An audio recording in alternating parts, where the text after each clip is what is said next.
नहीं होता हूँ। कोई इंटरप्रेट करने वाला है तो आप लोग इंटरप्रेट कर सकते हैं।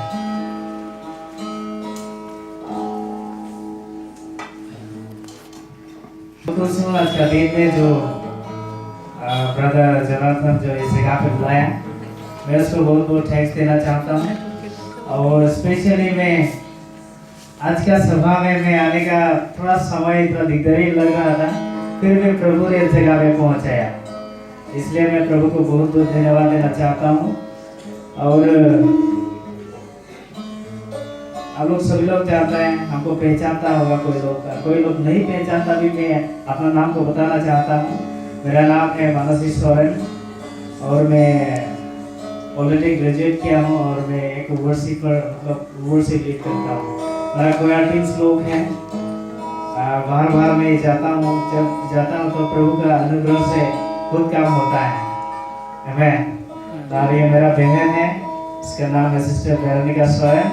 हम लोग एक साथ ही प्रभु का काम करता है और करता भी है। तो हम लोग का तरफ से मैं एक गीत गाना चाहता हूँ, तो आप लोग भी साथ दीजिएगा। और ये सॉन्ग है हिंदी सॉन्ग, कोई लोग जानता भी होगा, तो कोई लोग अगर जानते हैं तो हम दोनों के साथ दीजिएगा।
दुनिया की रखवाले ओ से